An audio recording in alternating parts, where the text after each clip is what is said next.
Hello जय हिंद दोस्तों, मैं श्रवण साहू आप सभी का स्वागत करता हूं आपके अपने YouTube channel GK Sahu study में। दोस्तों आज हम जानेंगे जीके जीएस का टॉप 35 ऐसे प्रश्न जो आपके सभी एग्जामों में बार बार पूछे जा सकते हैं। तो दोस्तों ध्यान से एक बार ज़रूर देखिएगा। तो स्टार्ट करते हैं अपनी पहली प्रश्न से।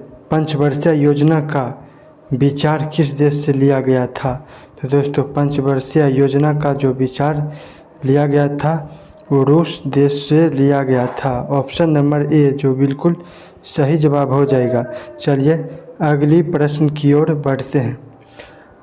भारतीय तट रेखा की लंबाई कितनी है? तो दोस्तों भारतीय जो तट रेखा की जो लंबाई है वो 7516 किलोमीटर भारतीय तट रेखा की लंबाई है। ऑप्शन नंबर बी जो आपका सही जवाब हो जाएगा।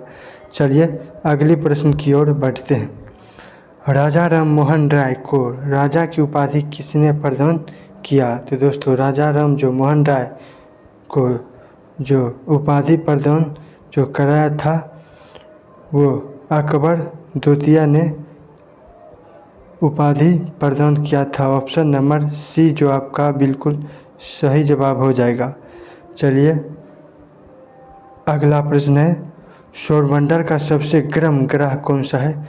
तो सौरमंडल का जो सबसे गर्म ग्रह है वो हो जाएगा मंगल ग्रह है, जो सौरमंडल का सबसे गर्म ग्रह है। चलिए अगली प्रश्न की ओर बढ़ते हैं। इंद्रधनुष में किस रंग का विक्षेपण अधिक होता है? तो दोस्तों इंद्रधनुष में जो है वो बैगनी रंग का विक्षेपण सबसे अधिक होता है। ऑप्शन नंबर बी जो बिल्कुल सही जवाब हो जाएगा। चलिए अगली प्रश्न की ओर बढ़ते हैं। स्वराज पार्टी के संस्थापक कौन थे? तो स्वराज पार्टी का जो संस्थापक हैं वो मोतीलाल नेहरू जी है। ऑप्शन नंबर बी जो बिल्कुल सही जवाब हो जाएगा। चलिए अगली प्रश्न की ओर बढ़ते हैं। महात्मा गांधी द्वारा भारत छोड़ो आंदोलन किस वर्ष शुरू किया गया था? तो दोस्तों महात्मा गांधी द्वारा जो भारत छोड़ो आंदोलन जो शुरू किया गया था वो 1942 ईस्वी में भारत छोड़ो आंदोलन शुरू किया गया था। ऑप्शन नंबर बी जो बिल्कुल सही जवाब हो जाएगा। चलिए अगले प्रश्न की ओर बढ़ते हैं। किस मुगल शासक ने अपनी आत्मकथा लिखी है? तो दोस्तों जो मुगल शासक जो अपनी आत्मकथा लिखी है वो हुमायूं जो आत्मकथा लिखी है। ऑप्शन नंबर बी जो बिल्कुल सही जवाब हो जाएगा। चलिए अगले प्रश्न की ओर बढ़ते हैं। शेरशाह के बचपन का नाम क्या था? तो दोस्तों शेरशाह के जो बचपन का नाम है वो फरीद खान था। ऑप्शन नंबर बी जो बिल्कुल सही जवाब हो जाएगा। चलिए अगली प्रश्न की ओर बढ़ते हैं। क्षेत्रफल की दृष्टि से भारत विश्व में किस स्थान पर है?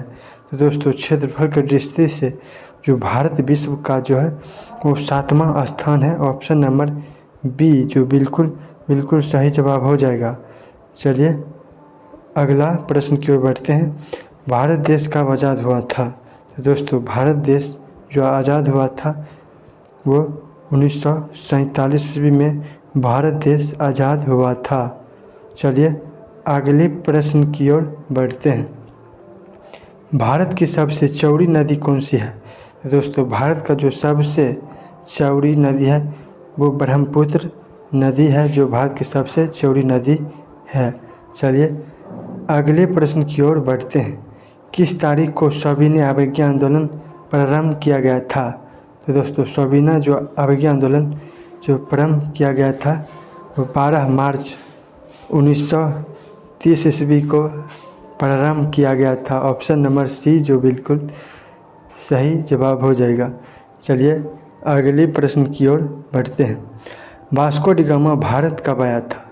दोस्तों वास्को डी गामा जो भारत जब आया था वो 1498 ईस्वी में भारत आया था। ऑप्शन नंबर बी जो बिल्कुल सही हो जाएगा। चलिए अगले प्रश्न की ओर बढ़ते हैं। भारत का सबसे बड़ा बैंक कौन सा है? तो भारत का जो सबसे बड़ा बैंक हो जाएगा वो रिजर्व बैंक ऑफ इंडिया, जो भारत का सबसे बड़ा बैंक है। ऑप्शन नंबर डी जो बिल्कुल सही जवाब हो जाएगा।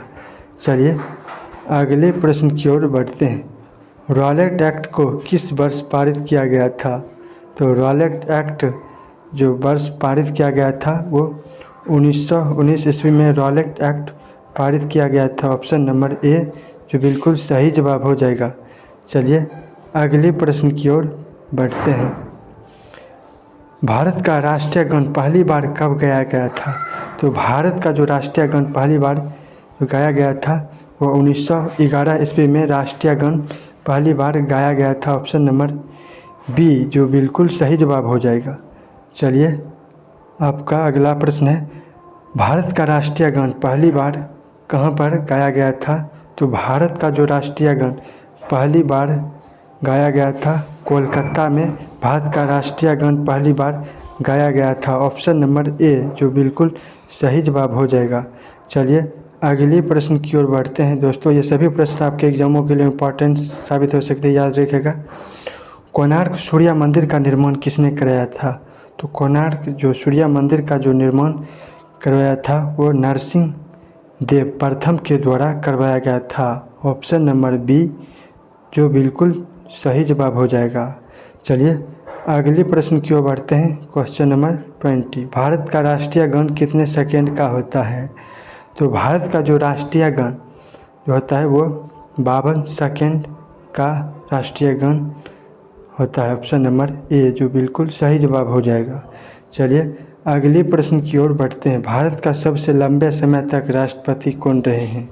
तो भारत का जो सबसे लंबे समय तक जो राष्ट्रपति जो रहे हैं वो डॉक्टर राजेंद्र प्रसाद जी भारत का लंबे समय तक राष्ट्रपति रहे हैं। ऑप्शन नंबर डी जो बिल्कुल सही जवाब हो जाएगा।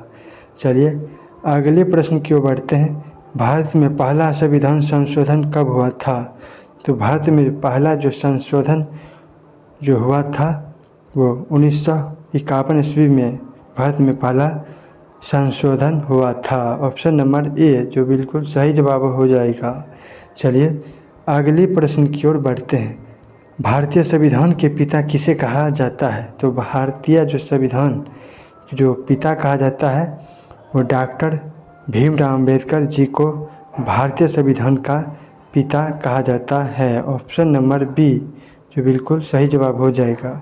चलिए अगले प्रश्न की ओर बढ़ते हैं। जलियांवाला बाग नरसंहार किस वर्ष घटित हुआ था? तो जलियांवाला बाग जो है वो 1919 ईस्वी में जलियांवाला बाग जो हत्याकांड हुआ था। ऑप्शन नंबर बी बिल्कुल सही जवाब हो जाएगा। चलिए अगले प्रश्न की ओर बढ़ते हैं। स्वतंत्र भारत के प्रथम गवर्नर जनरल कौन था? स्वतंत्र जो भारत के प्रथम जनरल जो गवर्नर था वो लॉर्ड माउंटबेटन जो भारत का स्वतंत्र भारत का प्रथम गवर्नर जनरल था। ऑप्शन नंबर बी जो बिल्कुल सही जवाब हो जाएगा। चलिए अगले प्रश्न की ओर बढ़ते हैं। तुम मुझे खून दो मैं तुम्हें आज़ादी दूंगा किसने कहा था? तो तुम मुझे खून दो मैं तुम्हें आज़ादी दूंगा कहा था डॉक्टर सुभाष चंद्र बोस जी ने कहा था। ऑप्शन नंबर डी जो बिल्कुल सही जवाब हो जाएगा। चलिए अगले प्रश्न की ओर बढ़ते हैं। भारत का सबसे पुराना राष्ट्रीय पार्क कौन सा है? तो भारत का जो सबसे पुराना राष्ट्रीय पार्क है वो जिम कॉर्बेट राष्ट्रीय पार्क है, जो भारत का सबसे पुराना राष्ट्रीय पार्क है। चलिए अगले प्रश्न की ओर बढ़ते हैं। रंगीला बादशाह किसे कहा जाता है? तो रंगीला बादशाह जो कहा जाता है वो मोहम्मद शाह को रंगीला बादशाह कहा जाता है। ऑप्शन नंबर बी जो बिल्कुल सही जवाब हो जाएगा। चलिए अगले प्रश्न की ओर बढ़ते हैं। भारत के राष्ट्रीय गान में जय शब्द कितनी बार आता है? तो भारत के राष्ट्रीय गान में जय शब्द जो 10 बार आता है। ऑप्शन नंबर ए जो बिल्कुल सही जवाब हो जाएगा। चलिए अगली प्रश्न की ओर बढ़ते हैं। प्रदेश का कौन सा नगर पीतल नगरी कहलाता है? तो प्रदेश का जो पीतल नगरी जो कहलाता है वो मुरादाबाद को पीतल नगरी कहलाता है। ऑप्शन नंबर ए जो बिल्कुल सही जवाब हो जाएगा। चलिए अगले प्रश्न की ओर बढ़ते हैं। ओणम किस राज्य का प्रमुख त्यौहार है? तो दोस्तों ओणम जो है वो केरल राज्य का प्रमुख जो त्यौहार है। चलिए अगले प्रश्न की ओर बढ़ते हैं। कथकली किस राज्य का लोक नृत्य है? दोस्तों कथकली जो है वो केरल राज्य का लोक नृत्य है। ऑप्शन नंबर ए जो बिल्कुल सही जवाब हो जाएगा। चलिए अगली प्रश्न की ओर बढ़ते हैं। राष्ट्रपति संसद के किस सदन का सदस्य होता है? तो राष्ट्रपति संसद के जो सदस्य होता है वो इनमें से किसी भी सदन नहीं होता है। ऑप्शन नंबर डी जो बिल्कुल सही हो जाएगा। चलिए अगले प्रश्न की ओर बढ़ते हैं। कोयना बांध किस राज्य में अवस्थित है? तो कोयना बांध जो है वो कर्नाटक राज्य में कोयना बांध अवस्थित है। ऑप्शन नंबर सी जो बिल्कुल राइट हो जाएगा। चलिए लास्ट क्वेश्चन की बढ़ते हैं। वह कौन सी धातु है जिसे चाकू से काटा जा सकता है? तो दोस्तों सोडियम एक ऐसी धातु है जिसे चाकू से आसानी से काटा जा सकता है। ऑप्शन नंबर ए जो बिल्कुल सही जवाब हो जाएगा। चलिए लास्ट क्वेश्चन की ओर बढ़ते हैं, यानी कि आज डब्ल्यू है। लोकसभा में अधिकतम सदस्यों की संख्या कितनी होती है? ए 545, बी 552, सी 550, डी 530। दोस्तों आप क्वेश्चन के आंसर आप कमेंट करके बताइएगा। तो दोस्तों आपका 35 में से आपका कितना राइट हुआ ये भी कमेंट करके बताइएगा। तो वीडियो पसंद आए तो वीडियो को लाइक कीजिएगा। चैनल पर पहली बार आए तो चैनल को सब्सक्राइब कीजिएगा। फिर मिलते हैं नए वीडियो के साथ, तब तक के लिए जय हिंद जय भारत।